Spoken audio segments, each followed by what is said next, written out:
Hi, everyone. Welcome. Apologies for the delay. We had some technical difficulties, but now we are up and running. So thank you so much for bearing with us. If you'd like to drop in the chat where you're joining us from, also feel free to share your LinkedIn profiles if you want to connect. We're always happy to form connections from here. But great to see already some people dropping in. Rebecca, Aditya, great to see you guys. Christopher, hey, how's it going? Great to see you guys here. And so before we get started, I just want to take a second to thank Gainsight, who supports our Talks and Pro series here at Led by Community and gets us these sessions. So we're very, very grateful to have them. I see some LinkedIn profiles already dropped in the chats. That's wonderful. So we do have some exciting upcoming events as well in the Led by Community. And I will share them at the end too. But just so everyone knows, tomorrow, November 6th, we have our global stand-up, the monthly ritual for community builders. November 25th, we have an AI lovable hackathon. And December 3rd, we have another talk, Build With, Not For, Community Strategies for Product Innovation. We'll drop all those links in the chat. And I will also remind you guys here at the end. And before I introduce our amazing speaker for today, please feel free to drop your questions for Rochelle in the chat at any time. We're going to gather them as we go, as she goes through her presentation, and then we will leave time at the end for your questions. So definitely feel free to ask your questions as we go, and also you'll be able to ask at the end. Yes, this is a recorded, and you'll be able to see it on our website later. And yes, we're really grateful to have you all here with us. And now I am going to introduce our incredible speaker for today. So we are very lucky to have Rochelle Sonnenberg with us, who's a leading voice in community program management and developer advocacy with deep expertise in building large-scale programs that drive engagement and impact. As a community program leader at Microsoft, she managed the global MVP and regional director programs, creating initiatives that fostered leadership development, inclusion, and knowledge sharing across thousands of community members. She's also the founder of Developer Relations Meets AI, where she continues to explore the innovative ways to connect and empower communities. Rochelle's passionate about helping communities thrive and delivering programs that leave a lasting impact. So we are so happy to have you with us. Thank you so much, Rochelle. This is really exciting. This topic especially. I know myself and everyone here in the chat is really excited to learn from you. So please take it away. Thank you so much, Tally. This is just so incredible. I am so thrilled to be here. Working at Microsoft was such a dream. I'm wearing my little Inside Dev sweaty, and as well as our little raccoon as well, which represented the MVP program and Microsoft. So thrilled to be here. But before I get started, I'd love to share a little bit about myself. Are the slides showing? Just want to make sure. Okay, here we go. Wonderful. So before I get into the meat of the program, I want to share a little bit about myself. I have a lot of community program management experience working at Microsoft, obviously, and Elastic. As Tally graciously mentioned, I'm the founder of Developer Relations Meets AI, which is a community designed to connect developer relations professionals who are interested in learning about AI and tech. And you can learn more about Developer Relations Meets AI at Meetup under the same name and LinkedIn. I'm a passionate advocate for community growth, as well as a volunteer at Women in Tech Network and CMX New York City. Next slide, please. Wonderful. Well, in order to talk about all these lessons, I think it's really important to talk about the different parts of the MVP program. And first of all, what does MVP stand for? It stands for Most Valuable Professionals, and these are global technical leaders who advocate on Microsoft technologies, including M365, Microsoft Azure, Power Platform, and many, many more. It's been around since 1993 and is one of the oldest influencer programs in the technical space. Next slide, please. These are people who manage various different local technical communities, and they range from doing anything from blogging to speaking to writing. And the program spans over 90 countries and diverse technologies. Next slide. So you might ask, why is someone doing all this? This is volunteer. They don't get paid for this. So you would wonder, how are they able to make the time and find the space to be able to do all this amazing work? Well, the thing is that they love and they have a sincere passion for community and all of this great work. And secondarily, they have so many great incentives. First of all, they have the opportunities to speak at various different conferences, including the illustrious Microsoft Build and Ignite. The biggest benefit, though, is the early access to our products. They have early access and NDA content to all of the products within their award category, as well as direct access to the product team. They also are able to have exclusive networking opportunities, the biggest one being our annual summit held in Redmond every year. And we've had amazing leaders such as Scott Hanselman speaking, as well as event support for their local event series. Next slide, please. So let's get into the meat of it. Today, we're going to be talking about three lessons that I've learned in various different parts of the program. The first one is navigating the scale and diversity of this large global technical community and the different ways that I've done that. Champion equity and representation in the MVP program in regards to our MVP Connections for Women. And then lastly, our Global Leadership Series, which we talked about leadership skills focusing on personal branding, community organizing, and all that helped MVPs level up. Next slide. So let's start talking about the navigating the scale and diversity of our global technical program. Next slide, please. That's wonderful. Thank you. And we did this in 4 different ways, whether that be the community hub, our global onboarding sessions, our office hours, and the Teams channel. The MVP program has over 4,000 MVPs globally, and we onboard MVPs of around the number of at least 50 every month. And in order to do that, we needed to have several resources to make that happen. Next slide. And we did that through various different ways. The first one we did was through our onboarding sessions. So our onboarding sessions helped create a level of continuity within the program. And we wanted to have this continuity because we wanted to have a consistent experience with all of our MVPs. And through these onboarding calls, we were able to make this happen seamlessly. These sessions helped with fostering early engagement and connection, and the end result boosted productivity and confidence for our MVPs. And there were so many times that MVPs were overwhelmed with the huge faucet of information coming to them on an ongoing basis, and being able to have these onboarding calls, it was helpful for them to be able to know how and where to contribute right from the get-go. And these sessions also help reduce and minimize knowledge disparities by providing clear and confident guidance and resources to all participants. Next slide, please. Next, we're talking about our office hours. So we had different office hours by our community program managers to connect with the entire MVP community at once. This was their specific MVP community. Each manager was assigned at least 2 countries and is responsible for supporting several hundred MVPs. And these calls made it easier to share important information and answer common questions effectively.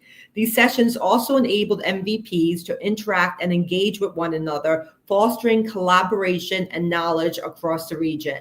These regular office hours also helped create a very welcoming environment, making it easier for new as well as reoccurring MVPs to feel included and supported. Next slide. The next piece that we're speaking about today is our MVP channels, which played a huge role with scaling the community. They're organized in various different areas, whether that be topic, region, which is country, or award category. and as well as different topics ranging from onboarding to questions regarding our annual summit. These Teams channels allow MVPs to connect with others in their channel for support or organizing or speaking at meetups. If an MVP is traveling to a specific area of the world, they can connect with MVPs in that area. If there's questions about onboarding, they're answered in one place, so all the people who have similar questions can see that in one aspect. And then if an MVP is having trouble attracting attendees to their meetup or conference, they can use the channel to connect with others who might offer solutions to their challenges. And it's also a great place for our product team to share updates in the individual channels based on their award category. Next slide. And then one of the most important pieces of our scalability is our MVP hub to help with global scale. By having the hub, so basically it's a documentation center on Microsoft Learn, which centralizes all the answers and documentations in one place. And it becomes the go-to resource for all product and program information. The hub provides streamlined access to Microsoft Learn, our Reactor events, Founders Hub, and technical documentation, making it easier for MVPs to stay current and share knowledge. It also provides documentation for our local initiatives, which I'll be talking about, the MVP leadership calls, as well as our MVP connections for women. And lastly, it describes our different benefits in detail of the program. The hub was very helpful with reducing repeated questions that we had to answer individually, and we were able to update the answers in real time as opposed to sending multiple emails. It is also the central source of truth because the community program managers have several stakeholders, and by directing the MVPs to the hub, they can ensure that once again, the MVPs have a consistent experience with the MVP program. Next slide, please. Next, we're going to be speaking about champion equity and representation in the MVP program in relationship to our MVP Connections for Women initiative. Next slide. The reason why we created the MVP Connections for Women initiative was that there was many challenges with recruiting and engaging women, primarily because our nominations could only come from current MVPs and it was also only limited to Microsoft full-time employees. Therefore, we needed a way to promote diversity and empowerment with our women in our technical community. Our goal was to build a community within the MVP program that encouraged interaction and engagement among women and allies. Therefore, we organized a series of events and created a dedicated Teams channel to keep the conversations going after each event. We didn't just want a one-time series of a one-time event series. It was our goal to create a completely supportive women's community where the Teams channel provided a space for women to address their unique challenges and concerns. Next slide. Our series consisted of a keynote speaker combined with breakout room sessions to create connection and engagement based on that specific topic. Sessions included vulnerability as a source of strength and the importance of being an effective ally. We also had topics focused on networking, mentorship, and leadership development. These virtual sessions were held online and 2 times because of our global community, and this was our only way to be inclusive of all members. We also had experienced MVPs who were trained to facilitate small group discussions. But most importantly, we focused on sharing personal experiences rather than just textbook knowledge, so participants could learn some practical skills that they could apply to their lives. Next slide. There are so many ways, as I'm sure you all can imagine, to measure an event and measure the impact. But we focused our energy and our attention on attendance and feedback to learn the ways that we could improve upon these events. The main metrics is indirect, which is recruitment and retention. But these are the skills we measured in the interim. Through our surveys, we were able to hear and see that these women passionately appreciated having a place to share their knowledge in women in tech. And one of the end results was that the women of the program created their own meetup that they held at our in-person summit that was held in Redmond. They had a huge attendance rate and were able to clearly start building a community of women and allies. Next slide. My last topic for this presentation is to discuss our MVP leadership series. Next slide. Leadership skills are a huge value in the program, and by having strong leadership skills, it helped drive success for our MVPs because they are people managing different communities. They need to be able to communicate effectively, manage conflict, and work well with others. Next slide. We had several different leadership sessions held by MVPs each month, and the topics range from dealing with difficult conversations, a very vital skill for MVPs who manage multiple stakeholders and need to be able to handle challenging situations delicately. Building a personal brand was also highlighted as essential since MVPs manage communities across different platforms such as Discord, YouTube, and Slack, and must contain consistent branding everywhere. Also, because MVPs do this in their personal time, we held a session on the importance of time management to help them develop these important skills and access unique resources. Next slide. Burnout is a hugely popular topic in the tech space. Our goal was for this meeting was to help MVPs prevent it and to support those who experience it by having a welcoming, engaging, open conversation about the topic. We also discussed the challenges faced by women in tech to make sure they felt supported and to continue building a strong community.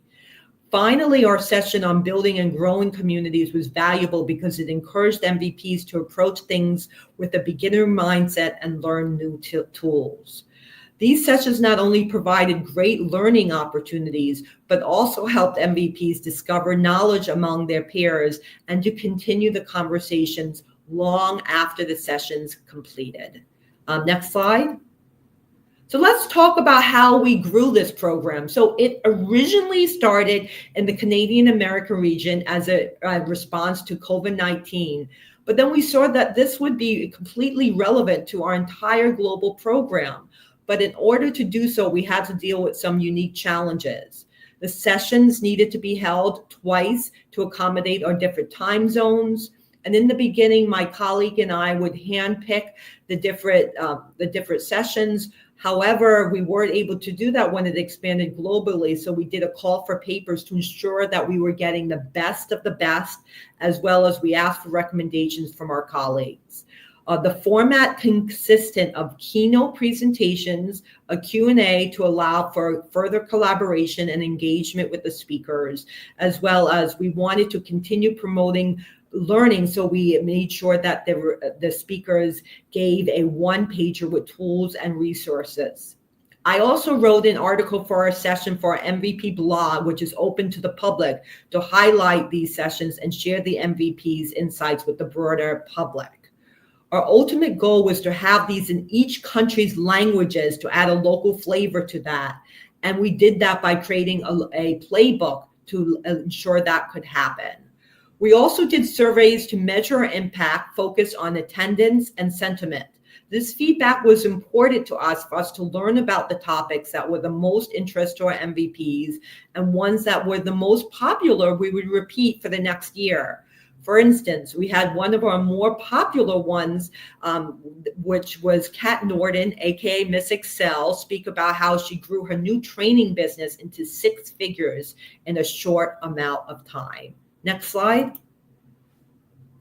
Lastly, in conclusion, the MVP program thrives on collaboration, shared purpose, and community. And a key part of building a strong community is making sure participants are fully engaged with the program and with each other. And therefore, everyone feels welcome and regardless of their background and perspective. It's important to provide the tools and resources needed for MVPs to succeed as community leaders. And just as importantly, subgroups within the community should feel seen, heard, and cared for so that everyone feels that they truly belong to the larger group. Thank you so much. Thank you so much, Rochelle.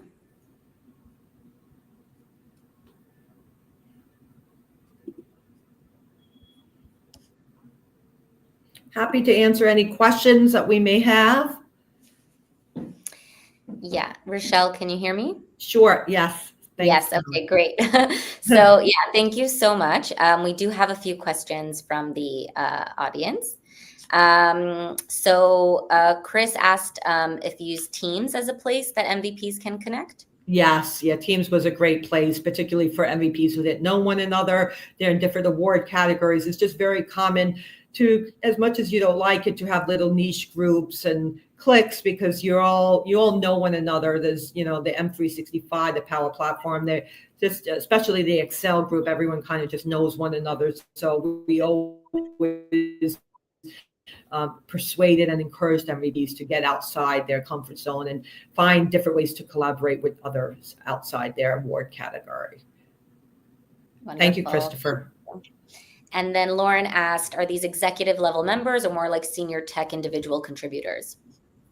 They range from everything. They can work for our Microsoft partners. They are developers, they're engineers, they're consultants. So they run the gamut in terms of profession. Mm-hmm. Okay, great. And then Hannah wanted to know if you can share a little bit more how you partnered with internal education / enablement teams to provide one-pagers and resources to your MVPs. Enablement and education teams. We didn't, that wasn't what I specifically spoke about. We would work with our MVPs for our leadership sessions where if they talked about burnout, or if they talked about building and managing communities, we would have them provide a one-pager to ensure that the learning continues. I don't know what that was about internal education. That's not what I was talking about. Okay, thank you. And then Erin wanted to know, reviewing how MVPs are selected in the application process. Okay, that's a longer conversation. I don't know if I can do that. I can just say there are multiple people who do look at an MVP's application from different perspectives, and so we want to make sure it's coming from the community side, from the product side, and from the business side. So it involves many different pieces. So it's not just one stakeholder. I can say that. Great. And then we're also kind of curious how you sort of balance Microsoft's strategic goals with sort of the community grassroots energy and authenticity, like always that balance with such a big organization. Can you speak more about that? Because we had different people work within different aspects of the program. So we had our business group leads focus on working. So we had different people working with different parts of the program. So kind of like on the inside track, we were focused on the community side of dealing with the MVPs and their unique challenges. And then we had our business group side deal with our strategic side, and they were the ones working with our product group side. So there was different stakeholders dealing with different parts of the program. So that wasn't necessarily our part of the program as a community program manager. Mm-hmm. If that answers the question. Yeah, no, that does. Thank you. And then another question. Oh, just popped it. Oh, a few are popping in the chat as we speak. So we have a question here that when scaling the MVP program to hundreds of members globally, how do you ensure that engagement and inclusion stayed strong, especially for unrepresented voices? I think that's a very good comment. I think that's something we're continuing to work on. I think it's important to really find the time to have these conversations. And some of it, quite frankly, is not scalable. Like if people who have uniquely with those different individuals, and if there was, our documents were in a format that was viewable by those, we would talk about that as a program to ensure that was important. For instance, with our annual summit, we would ensure we would have questions focused on, do you have specific food issues? Do you have specific accessibility issues? We did a whole session on neurodiversity. Actually, I did include that, as well as to talk about those different types of issues and how we can address those as a larger population. But not all of it is scalable. So I need to just put that out there. It was about scalability, but we do need to be realistic with being able to have time and make space for those one-on-one conversations, to be honest. Definitely. Yeah. Thank you. And it's great to hear that kind of emphasis you also put on neurodiversity. That's, a really big one. I think it's coming a lot more to awareness in these days, which is great. And then we have a question about, do the MVPs that are expected to hold a certain commitment to retain that status? Are they required to do certain things? No, we don't have like X amount. We purposely don't do like, oh, you have to do X amount of blogs, you need to do X amount of this, because then you're not going to speak to someone's passion and focus on the specific program, and then people try to game the system. So you can't do it like that. There's not an equation answer to that. So I can't really speak to that, but we want to ensure, like, each time, so you have multiple stakeholders review you when you get into the program. It is an annual program, and at the end of the year, you will have the same individuals or similar ones, depending on the product team, because you have the community program manager, but you have people on the product teams to chime in as well. So there's not an exact science, which I'm sure people who are familiar with the program understand. Mm-hmm. Yeah, thank you. And then another question here, sort of trying to understand, since it's internal, are the strategies similar to traditional B2B, B2C community management as you're building this out? These are not employees. These are volunteers. An employee cannot be part of this program. So let me make that clear. These are external folks who are writing and speaking and blogging and doing these local communities and working these organizing conferences. So let me just put that there. Yeah. Thanks for clarifying. And then David wanted to know if you use gamification at all for the process to reward the MVPs. No, we're not currently using that. I mean, each award category could be doing something differently, but as the program itself, and I can only speak from the program, we're not using gamification. And then kind of getting into the trickier elements, Rebecca wanted to know if you've ever had to remove an MVP from their position, and how'd you go about it? Yeah, of course. And that's where difficult conversations, I actually led that workshop. I used to run a leadership organization, leadership community focused on these difficult conversations and how to manage and regulate your emotions. So yes, that is very common. And we would do that because we have a code of conduct, and anyone who's in community understands that. And that is, visually present, and everyone knows that they have to sign that when they become part of the program. So for instance, if someone is not honoring their NDA content and they're sharing that with the public, you're not allowed to share that outwardly. And an interesting fact is that each MVP has a different NDA.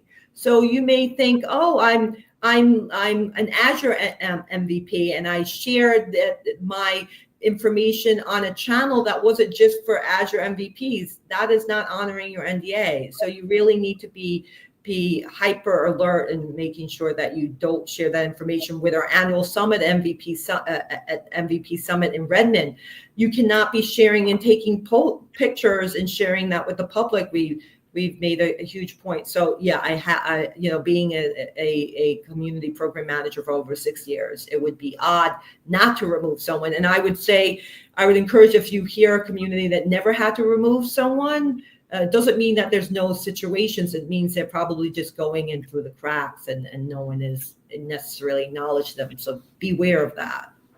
Yeah, definitely. Thank you for that. I think that's very beneficial for many situations for a lot of the people here with us today. That could be very helpful. And then we have another question from Ryan.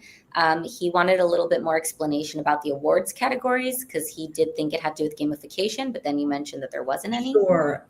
You could go to Google, or as we would always say, Ding, and you can check out the different award categories.